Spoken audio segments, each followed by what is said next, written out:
Jangan lupa like, komen, dan subscribe channel YouTube TVRI Bengkulu dan nyalakan lonceng notifikasinya.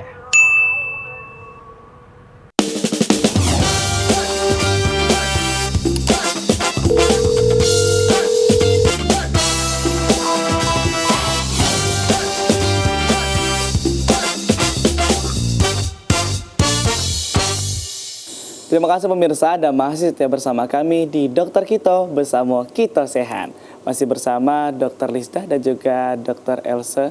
Kita masih membahas mengenai DBD dok ya, demam berdarah denggi. Nah ini kan kalau berbicara DBD pasti berbicara juga trombosit dok ya. Sebenarnya kalau untuk kadar normalnya trombosit ini di berapa Dr. Lisda? Jadi kadar normalnya itu adalah 150.000 sampai 450.000. Itu biasanya kembali lagi juga ada perbedaan sedikit-sedikit ya kadang-kadang. Ada yang di 170 stafnya atau mungkin lebih rendah sedikit dari 150. Biasanya ini tergantung atau kembali kepada alat yang digunakan di fasilitas kesehatan itu. Tapi kurang lebih secara garis besar itu ada di range 150.000 sampai dengan 450.000. Di untuk kadar aman ya dok ya. Nah, Dokter Elsa nih dok ya. Dok kalau anak-anak itu kan biasa kalau sudah demam tinggi ya dok ya. Bahkan ada yang sampai kejang dok ya.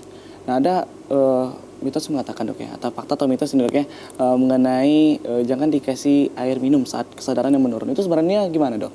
Ya, itu fakta ya. Jadi memang untuk anak-anak yang kejang demamnya terus kejang, itu sama sekali tidak boleh dimasukkan apapun ke dalam mulutnya. Seperti itu ya, apalagi air minum. Karena kita tahu pada saat anak-anak itu kejang, dia ada terjadi penurunan kesadaran, ya, penurunan kesadaran, dan juga ditakutkan adalah aspirasi. Aspirasi maksudnya itu adalah benda asing yang masuk ke paru-parunya. Air itu kan termasuk benda asing ya, yang tidak maksudnya itu yang di luar normal ya. Jadi takutnya nanti air yang diminum oleh anak-anak yang sedang kejang demam itu aspirasi artinya masuk ke paru-paru. Seperti itu ya. Karena seperti apa ya saya bilangnya ya, jadi saluran pernafasan sama saluran pencernaan kita tuh sebenarnya berdekatan di tenggorok ini. Jadi takutnya dia itu masuknya bukan ke saluran pencernaan si air tadi, tapi masuk ke saluran pernafasan. Jadi sehingga aspirasi, nah itulah yang sangat ditakutkan. Itu adalah lebih berbahaya dibandingkan dari kejang demam. Bukan berarti kejang demam tidak berbahaya ya, tetapi aspirasi itu jauh lebih berbahaya dibandingkan kejang demam si anak. Jadi untuk ibu-ibu di rumah kalau anaknya kejang demam tidak boleh sama sekali tidak boleh memasukkan apapun ke dalam mulutnya. Cukup dimiringkan anaknya dengan posisi yang miring, boleh ke kanan, boleh ke kiri, dan orang tuanya harus tenang, tetap tenang, dan membawa ke fasilitas kesehatan yang terdekat. Jadi ketika sudah terjangkit demam tinggi dok ya, memang harus cepat ke fasilitas kesehatan dok ya. Kita akan lanjut lagi bersama Dr. Lisda. Boleh dokter? Lagi ya slide-nya ya. Tadi sudah banyak ya yang dibahas juga oleh Dr. Else, mulai dari gejala, kemudian penyebabnya, mungkin juga sepintas tadi sudah dibahas bahwa antara demam berdarah dengan malaria itu adalah dua hal yang berbeda gitu ya, seperti mitos-mitos terjawab ya, mitos-mitos yang ada di masyarakat selama ini. Nah sekarang mungkin yang menjadi pertanyaan, lalu bagaimana sih setelah kita tahu gejalanya dari A sampai Z misalnya, lalu kemudian bagaimana kita tahu itu benar-benar diagnosa pastinya adalah demam berdarah denggi. Nah, cara kita untuk mendiagnosisnya itu ada yang namanya anamnesis atau wawancara medis, kemudian ada yang namanya pemeriksaan fisik, dan juga ada pemeriksaan penunjang.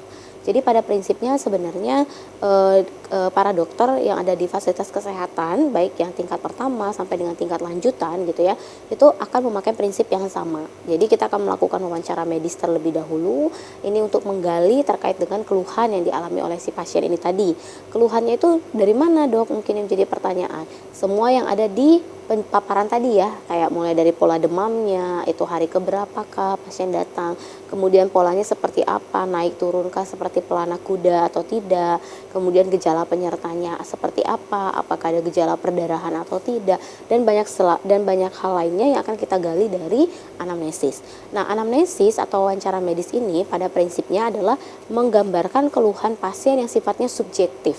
Artinya keluhan berdasarkan penilaian pasien sendiri gitu ya. subjektivitas tiap orang kan berbeda-beda ya, ambang nyeri misalnya, ambang nyeri si A dengan si B itu berbeda gitu. Jadi berbeda-beda dan itu kita dapatkan penilaian tersebut dari data wawancara medis. Nah, setelah wawancara medis kita akan masuk ke nomor 2 nih. Yang nomor 2 ini kita akan melakukan pemeriksaan fisik nih kita dapatkan. Dari pemeriksaan fisik, biasanya kita akan melakukan pemeriksaan dari head to toe atau dari ujung kepala sampai dengan ujung kaki. Nah, apa yang kita lakukan? Kita mulai dari penilaian tanda-tanda vital. Ini terutama pada kasus DBD atau demam berdarah denggi yang kita khawatirkan apa sih? Kenapa tanda-tanda vital itu penting? Yaitu kita khawatirkan itu shock yang terjadi. Jadi kita takutnya terjadi yang namanya hampir gagal organ ya. Kalau komplikasi dari shock ini bisa berlanjut pada kegagalan organ. Gagal organ lebih fatalnya lagi itu bisa menyebabkan kematian nantinya gitu. Kalau udah jatuh dalam kondisi shock yang kita sulitkan atau yang menjadi bahaya, kita mau ngejar ketertinggalan cairannya itu sudah sulit. Gitu, saking gak balance lagi antara yang keluar kebocoran plasma dengan yang akan kita masukkan gitu. Itu kita dapatkan. Lalu kemudian kita lakukan pemeriksaan dari penglihatan ya, look misalnya. Kita lihat ada nggak sih perdarahan yang nyata. Baik itu dari permukaan kulit, yang paling gampang itu kalau masyarakat di rumah mungkin yang menonton pasti bilangnya pengalaman saya tuh dok bintik-bintik nih yang buat saya datang ke vaskes. Kalau belum bintik-bintik biasanya belum gitu ya, belum bakal disebut sebagai demam berdarah denggi gitu ya. Kemudian selain dari bintik-bintik kadang-kadang nomor 2 yang terbanyak itu keluhan anaknya misalnya mimisan. Jadi kalau anaknya mimisan dengan demam sebelumnya sudah beberapa hari, biasanya orang tua akan datang bilang anaknya kena DBD gitu. Nah, yang ketiga yang agak jarang, tapi ini mungkin terjadi, yaitu perdarahan dari saluran cerna, dari lambung. Ini biasanya muncul perdarahannya itu berupa warnanya itu bukanlah merah segar, tetapi menjadi kehitaman. Jadi BAB hitam lembek gitu. Nah, ini biasanya yang orang kurang aware. Jadi dianggap biasa aja gitu, karena bukan darah yang benar-benar gejreng ya, merah-merah seperti yang kita ketahui itu. Jadi biasanya perdarahan dari lambung ini dia lambat ketahuannya, tapi justru sebenarnya itu yang lebih berat case-nya, karena itu perdarahannya bersumber atau berasal dari mukosa lambung gitu. Nah, jadi ada banyak yang kita lakukan dari pemeriksaan fisik. Yang mana nih sumber perdarahannya? Kalau mungkin muncul pertanyaan, apakah setiap orang harus sama? Harus mulai dari kulit dulu? Kemudian nomor 2-nya baru ke mimisan, gusi berdarah dari telinga dan lain sebagainya, baru nomor 3 dari lambung. Jawabannya enggak ya. Setiap individu itu bisa berbeda-beda. Namun memang biasanya yang teringan itu adalah yang superficial, yang ada di permukaan kulit. Itu cuma berupa peteki-peteki atau bintik-bintik merah. Tapi sebenarnya dok, ketika sudah terjadi pendarahan itu apa sudah di tahap yang kritis atau bagaimana dok? Oke, jadi nanti kita akan lihat grade-nya sebenarnya. Tapi biasanya kalau dia udah sampai ke tahap perdarahan mukosa lambung itu biasanya sudah lebih berat grade-nya. Jadi yang superficial biasanya lebih ringan nih. Penurunan kadar trombositnya itu lebih ringan dibandingkan kalau dia sudah sampai ada perdarahan dari saluran cerna. Apalagi yang paling fatal, perdarahan di otak. Sebenarnya bisa terjadi, tapi itu udah pasti hampir pasiennya sudah jatuh dalam kondisi shock. Berarti penanganannya sudah berbeda lagi dok ya, ketika yang belum ada perdarahan tadi, terjadi yang sudah perdarahan tadi berbeda dok ya? Iya, betul. Nah, kemudian berikutnya yang ketiga itu uji torniket positif. Ini sebenarnya masih bisa kita lakukan untuk pemeriksaan fisik ya. Nanti kita akan lihat gambarnya uji torniket itu seperti apa. Dan ini tidak bisa dilakukan oleh awam ya di rumah ya. Jadi nanti nice to know saja, karena itu ada penilaian khusus dan teknik khusus. Dan itu wajib dilakukan oleh ahli medis, tenaga medis ya. Kemudian nomor 4 masih kita dapatkan dari anamnesis tadi atau wawancara medis ya. Nyeri kepala, nyeri otot, nyeri sendi, nyeri belakang bola mata gitu ya. Dan nomor 5 kita akan masuk kepada pemeriksaan penunjang. Jadi pemeriksaan penunjang itu kan namanya aja penunjang ya. Artinya dia akan menopang.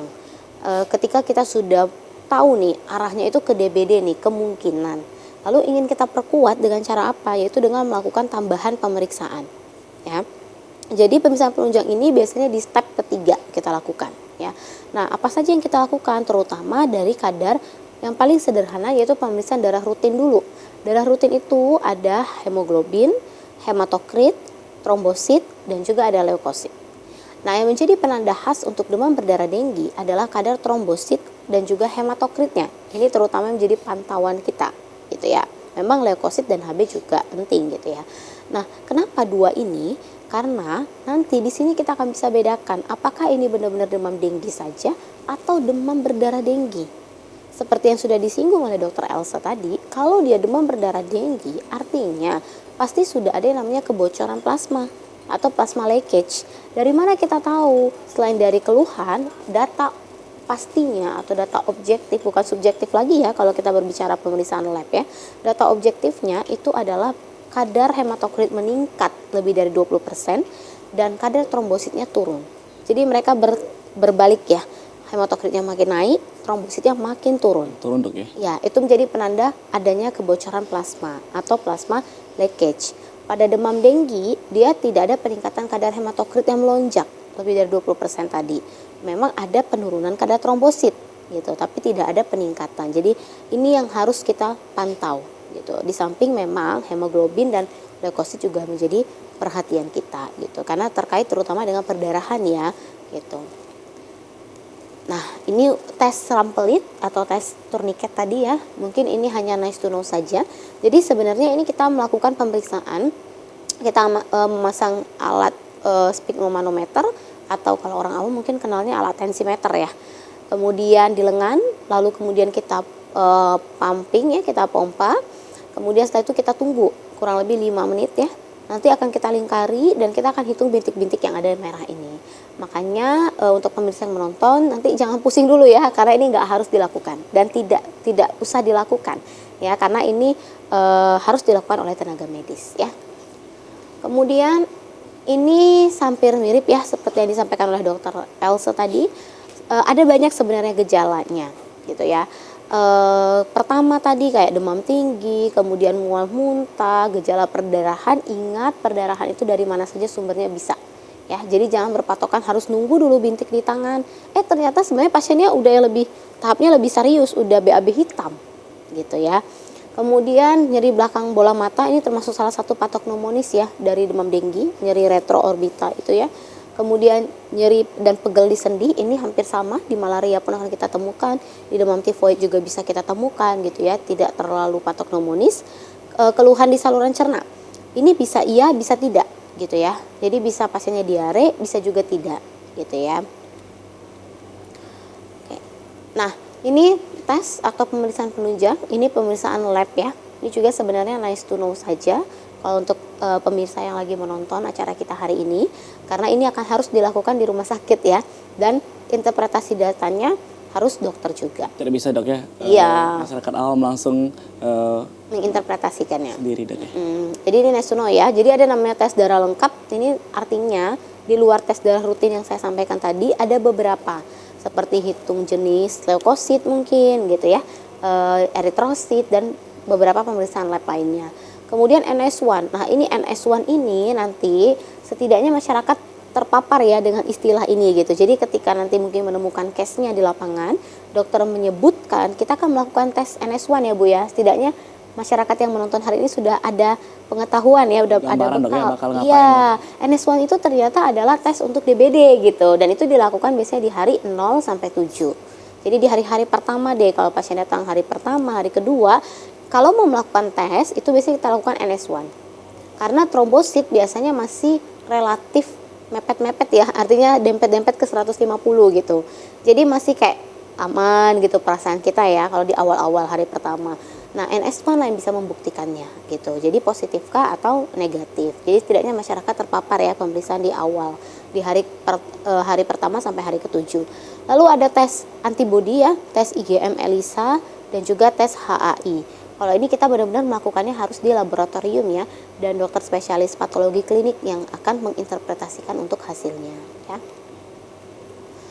Oke, nah ini yang mau saya tekankan sebenarnya. Jadi dari semua pengetahuan yang sudah masyarakat dapatkan hari ini tentang DBD itu, demam berdarah denggi, yang wajib banget untuk diingat dan dipahami adalah warning sign atau tanda bahaya. Jadi warning sign inilah yang menjadi rambu bagi kita, bagi orang tua gitu ya, untuk tahu kapan sih atau bagaimana sih sebenarnya tanda bahayanya. Yang nggak boleh banget kita nggak boleh kita sepelekan atau nggak boleh kita lewatkan deh penanganannya. Yang pertama yaitu ada istilah nyeri perut dan juga nyeri tekan di perut. Jadi nyerinya ini biasanya relatif sedang ke berat. Jadi nyerinya itu nyeri berat. Dan itu menjadi penanda apa sebenarnya? Kita khawatir ada perdarahan lambung Itu di bagian mana biasa dok? Nyeri di yang daerah ulu hati atau perut atas biasanya. bagian atas dok ya? Iya, ulu hati. Jadi pastinya mengeluhkan tuh nyerinya sedang sampai berat skala nyerinya. Karena relatif cenderung mengarah curiga ke perdarahan di saluran cerna, yaitu perdarahan dari lambung. Muntah persisten, artinya muntah terus, apapun yang masuk keluar. Sementara kata seperti disampaikan oleh Dr. Else, terapinya adalah rehidrasi cairan. Jadi kalau cairan saja tidak bisa lagi ditelan, maka otomatis logikanya harus rawat inap dong. Kita membutuhkan penata laksana secara parenteral gitu ya. Kemudian akumulasi cairan. Nah, akumulasi cairan ini mungkin bisa kita kaitkan dengan jumlah kadar buang air kecilnya. Jangan-jangan nih anak atau nih pasien sudah nggak buang air kecil nih, gitu ya, dan lain sebagainya. Kemudian perdarahan mukosa. Jadi perdarahan mukosa ini contohnya tadi mukosa lambung. Hati-hati dengan BAB hitam lembek, ya. Kemudian pasiennya tampak letargi. Letargi itu apa? Mungkin jadi pertanyaan. Jadi letargi itu pasiennya tampak mengantuk, hampir-hampir penurunan kesadaran. Jadi Bisa tidak gitu, segar gitu ya. Iya, tidak dalam keadaan sadar penuh, cenderung ngantuk-ngantuk gitu ya, banyaklah tidur, dibangunkan mulai sulit gitu ya. Nah, itu hati-hati sekali ya. Kemudian ada pembesaran hepar. Nah, ini juga warning sign, tapi ini biasanya masyarakat nggak akan tahu ya udah ada pembesaran hati, karena itu akan didapatkan dari pemeriksaan fisik sebenarnya ya. Dan laboratorium seperti yang sudah saya singgung tadi, yang menjadi perhatian adalah hematokrit trombo. Jadi HT trombo gitu ya. Jadi kalau sudah di tahap warning sign ini memang harus waspada dok ya, harus cepat-cepat langsung ke fasilitas kesehatan. Iya. Kita akan bahas lebih lengkap lagi hari ini dok ya, Oke. mengenai DBD ini. Untuk pemirsa di rumah kita bakal bahas lebih lengkap lagi. Jangan kemana-mana, tetaplah bersama kami di Dokter Kita.